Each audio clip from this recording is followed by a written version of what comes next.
When we talked about God, the reality of God in Genesis 1 verse 1, one of the first conclusions is he gets to set the rules. He's the ruler of the universe. And so we find in chapter 2 that he has in fact set rules. He set a commandment.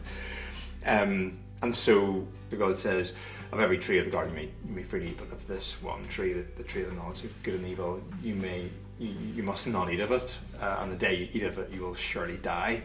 So how do Christians think about this? What does the Bible kind of teach about the importance that God has made commandments, and that's actually a good thing? Yeah, it's as you say, Steve, it's a really fundamental thing. We've thought in previous episodes about the reality that God wants to relate to us. He's made us in His image.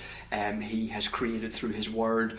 All of these things are demonstrations of the fact that God wants a relationship with human beings, but those relationships function on certain standards, on certain terms. We come to Him the way He has invited us to come. We don't get to dictate the terms of that relationship. And what we see is that our relationship with God is predicated on obedience to His commands. Law is at the heart of every relationship. We know this in human relationships. So, for example, with my wife, if she wants, if there's certain things that please her, for example, she loves her family very much, and she wants to spend time with them, and she wants me to spend time with them, and she tells me to do that, and I refuse. What's that going to do to our relationship? It's going to be very damaging. There's law at the heart of that relationship. That's true in a much grander sense with God. God has a perfect and holy and good and righteous character. If we're going to come to Him, then we have to come to Him in a certain way, and that's why He has given us commandments, so that we might understand what that access is. So if we don't respect the kind of the rules or the laws of the relationship with God, we can never know Him, we can never enjoy Him. Exactly. And the other thing I was thinking about was we can't enjoy the blessings that come with relationship with God. So in Genesis chapter 2, Adam has access to like the tree of life, and God's presence coming down, it seems, every day. God walking through the garden, these incredible blessings, to like enjoy the fellowship of the living God, and to do so forever.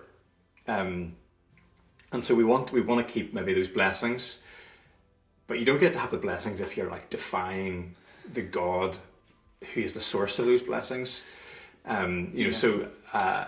So we live in a physical reality. Clearly, it's got physical laws, and we don't get to dictate those, decide how they operate. We also live in a spiritual reality. We don't get to dictate how spiritual and moral laws work. So if we're going to come to God, it's on His terms.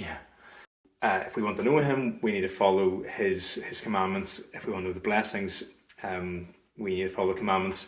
But also, whenever we break His commandments, bad things happen. We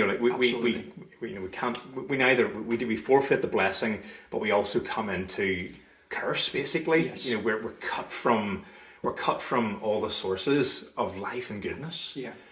Yeah, absolutely. So that very much shows us what sin is in its essence. When we understand both the desire of God to relate to us, and the fact that there are behaviours and commands that access that relationship has to function on. Sin in its essence isn't just kind of violating an arbitrary rule. And of course sin is breaking a rule, it's breaking a law, but at its core it's actually refusing God's rule and God's reign in our lives. It's not just about breaking rules, it's about refusing a person, it's about refusing a relationship, which goes then to show about how, of course, that relationship has broken down. We have all done that. We've all acted in pride and selfishness and violated God's laws. That shows us what we are. Sometimes when we speak about a topic like this, people will say, well, we're not perfect. We're just all broken creatures. That's true, but it's not the whole truth, because like washing machines break. We're rebels, we're enemies, we have specifically, willfully, deliberately chosen to do things that we know that God doesn't want us to do, and that is why that relationship has broken down.